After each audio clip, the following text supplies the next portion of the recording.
Hi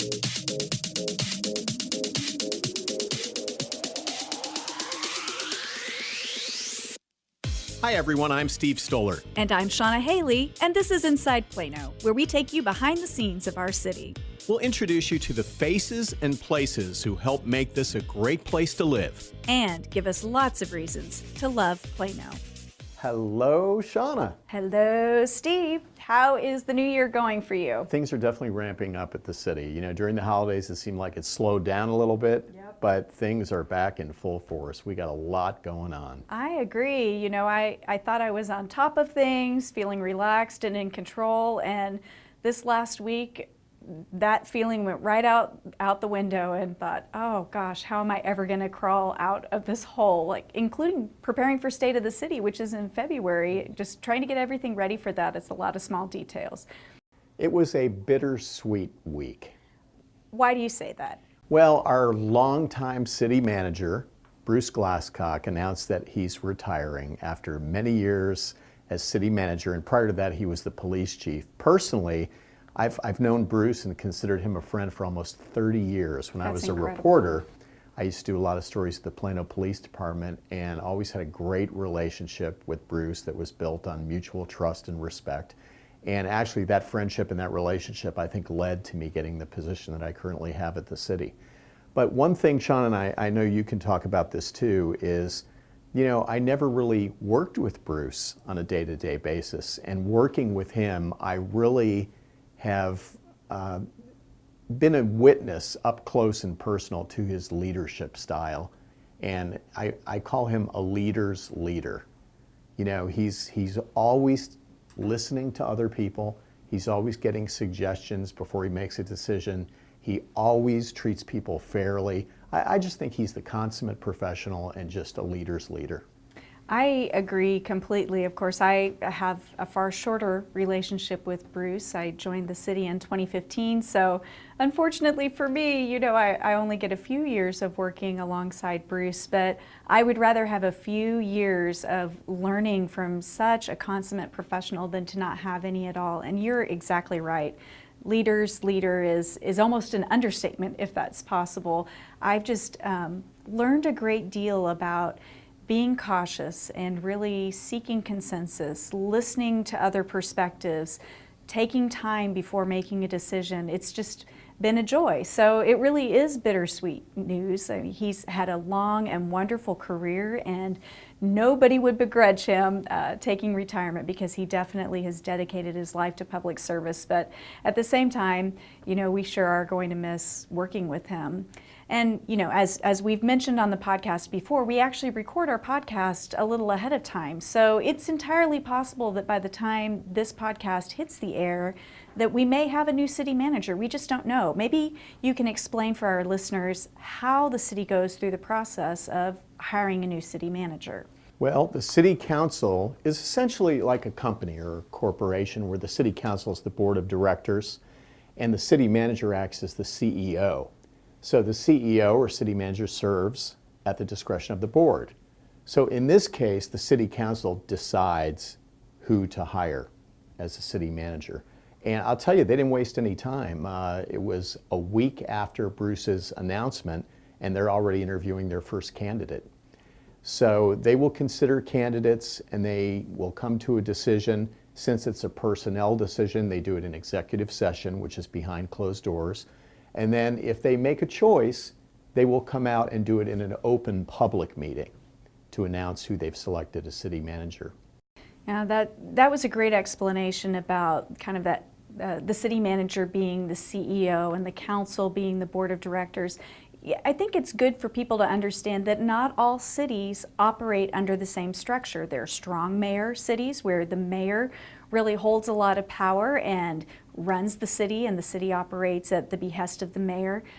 Plano is a city manager-led system. The board, the council, of whom the mayor is one member, hires the city manager. The city manager runs the day-to-day operations and reports back to the board. So that's a great way to look at and understand the overall structure.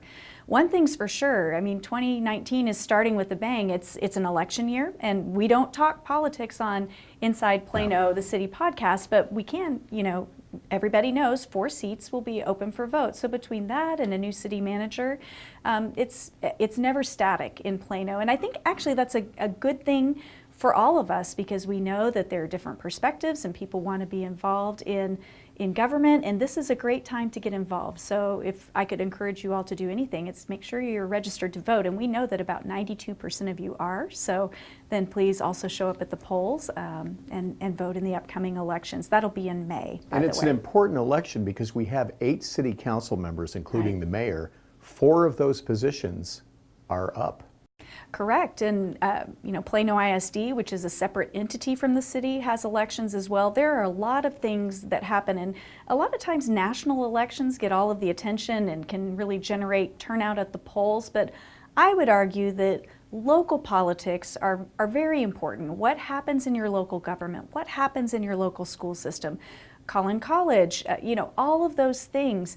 That really impacts your life on a far more day-to-day basis. It's the roads you drive on, it's the property taxes that you pay, it's the park that you might go enjoy spending time in, it's the animal services who are helping to manage our cat and dog and ferret and rabbit population. All of those things are things that impact you on a daily basis. So being involved, and involved includes casting a ballot, counts. Absolutely. Well, maybe we should move on from the business of government. Not everybody's interested in that. That's kind of inside baseball stuff for us, and talk about what maybe our friends and fans of Plano might want to do this coming month. Absolutely. Okay, well, the Plano Animal Shelter, speaking of them, they're hosting their very popular nickel neutering on Tuesday, February 26th from 8 to 5 p.m. And nickel really means a nickel. For just 5 cents, you can get your male cat neutered. But you have to make an appointment because the service is limited to the first 100 cats that get signed up. All of the details are on the Animal Shelter's website and their Facebook page. And don't worry, we always put links for that sort of stuff in the show notes. And by the way, if you live outside of Plano, you can still participate. You don't have to be a Plano resident. And if you have animal-loving kids in your family, and who doesn't, you'll love this fun program at the Plano Library, Readers and Waggers. Kids grades K through 5 are encouraged to bring a favorite book from home or choose one from the library and read it to a Heart of Texas therapy dog.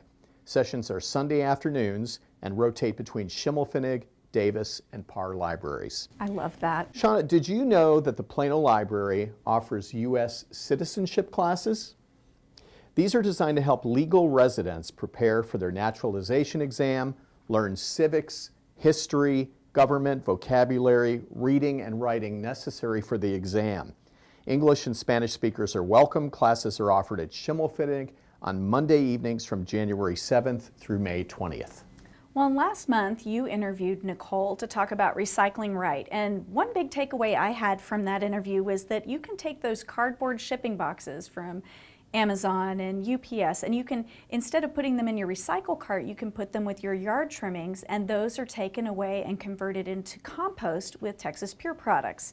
Well, when I think about compost, it makes me think about gardening, and now really is the time of year to start thinking about your garden.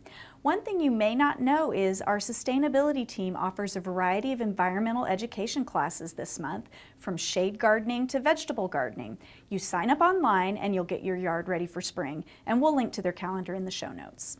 And we all know what mid-April means, right? Mm-hmm. Mid-April. What is it, the 16th of April? I can't remember I think 15th. The 15th technically, but holidays and things can yes, shift folks, it. that's when your taxes are due. I know. February is also a great time to get focused on your taxes. You're a few months early, but why not prepare?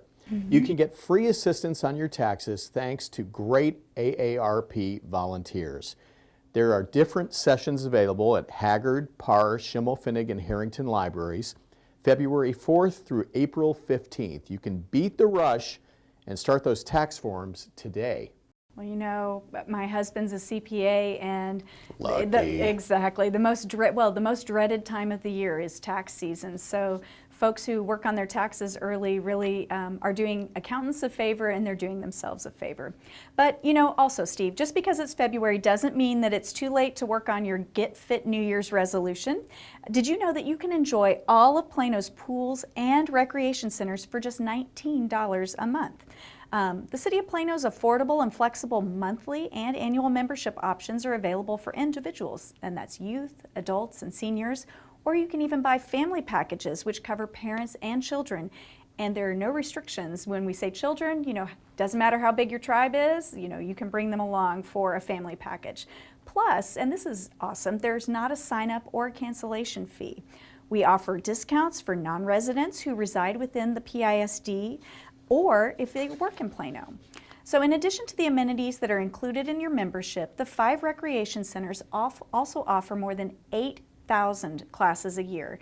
Everything from yoga and Pilates to interval training, indoor cycling, painting, martial arts, much, much more. You don't need a membership to actually register for classes. So I hope to see you all at the Recreation Center this year. Our special guest today is Deputy City Manager Jack Carr. Jack, welcome to the podcast. Thank you for having me. And you and I actually go back 5 years because we started a week apart. That's right. You started December 2nd. I started December 9th. In 2013. That's correct. Right. We've been with the city for 5 years. So Jack, we always like to start these interviews by asking our interviewees, what is one thing about them that most people that work with you that know you don't know about? Well, I really enjoy canoeing and going on paddle trips. Put a week's worth of food and camping gear on my back and send me out into the water. It's just very enjoyable. When I come back from that week-long trip, 50 miles later, I really have a smile on my face. See, unlike us, Shannah and I, we're beach people. We always go somewhere where there's a beach. White sand and clear water. And speaking of water, let's talk about our water in the city of Plano. Where do we get our water from? Plano has been a member city of the North Texas Municipal Water District for over 60 years. The district provides treated water. They also provide sewage treatment and landfill services. The raw water supply comes from area lakes. We have Lavon, Texoma, Tawakoni, and Jim Chapman. So we're a member city. We get our water from North Texas. What is Plano's role once we get the water from the district? Plano pumps the treated water into our distribution system. That system consists of the water mains themselves, elevated storage tanks, and we provide that water to 84,000 residential and commercial customers through their meters. Now, they disinfect or treat the water with what's known as chloramines, which is a mixture of ammonia and chlorine. I understand that this is a very common practice, not only here in the United States, but across the world. Why are these particular chemicals used to disinfect the water? Chlorine is a widely used, safe, and highly efficient disinfectant that helps improve the lives of billions of people around the world. Adding chlorine to a public water supply kills disease-causing bacteria, parasites, viruses found in lakes and could be in our water system. The CDC called chlorination one of the top 10 greatest public health achievements in the 20th century. Now, every year the district performs what they call chlorine maintenance, or this year they're referring to it as a change in the disinfectant process of the water. What exactly does that mean, Jack? What is chlorine maintenance? Well, they temporarily changed the disinfectant in our water supply by using only chlorine for a period of about a month. Again, chlorine maintenance is temporary. It's only for that 1 month period. The level of chlorine used for that 4-week period is the same as they use during the rest of the year. The only change is they halt the use of ammonia. And why only chlorine for this period of time? Chlorine is more effective at preventing the growth of certain types of bacteria than the chloramine that we typically use the rest of the year. The process also is effective at preventing or stopping the nitrates, which can degrade the water quality.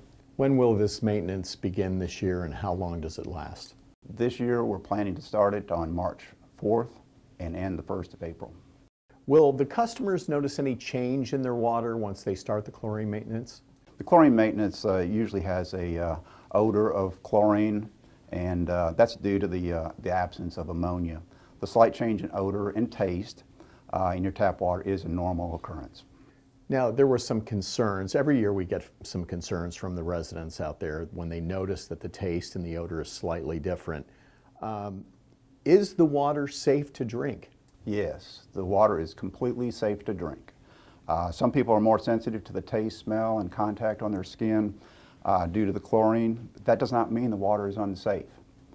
Maybe it's just more noticeable.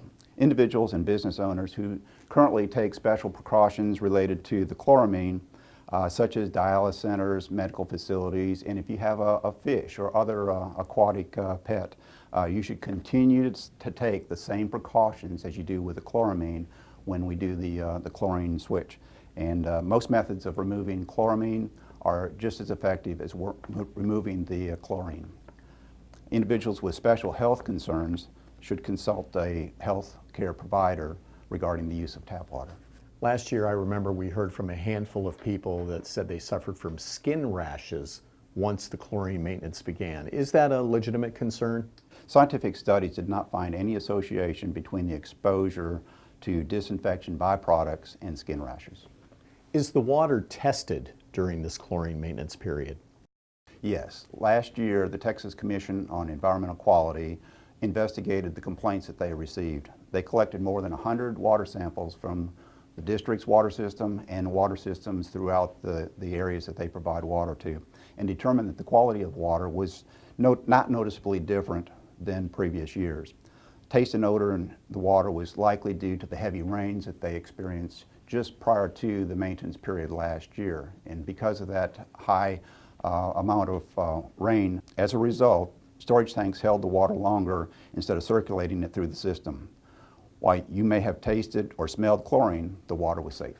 Jack, I understand there's some simple steps that people can take to try and improve the taste of the water. What are some of those things? There are a few simple things that you can do. The easiest is to fill a pitcher of water and let it sit. The chlorine will dissipate. If you put it in the refrigerator overnight, that's probably the best way to handle that. Some people say that adding a slice of cucumber to a glass of water for a couple hours works as well. Adding a crushed vitamin C tablet to your bath water can help if you're sensitive to the skin issues.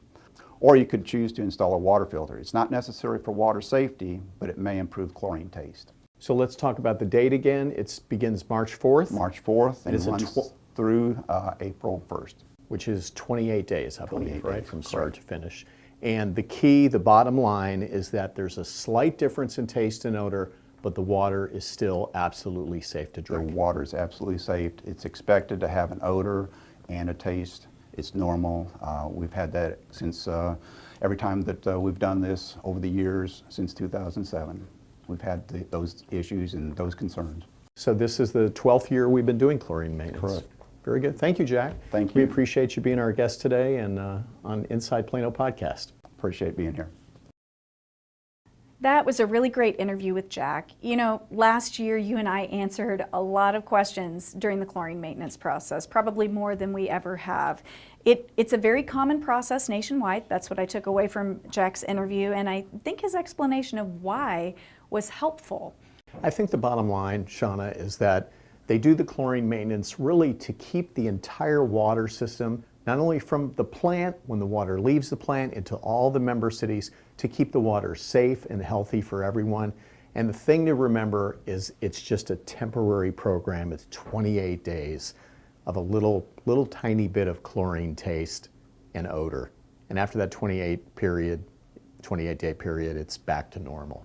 But it's done for the safety and protection of everyone who drinks water in this area.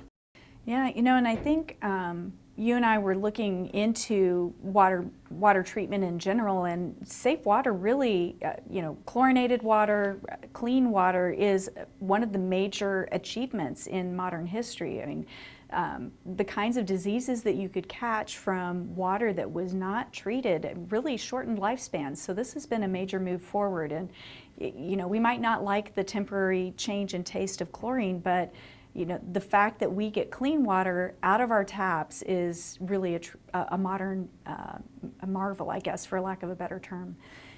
If folks do have questions, like really detailed questions about the water treatment process or chlorine maintenance, honestly, the best place to go for that kind of information is at our water provider's website. That's the North Texas Municipal Water District.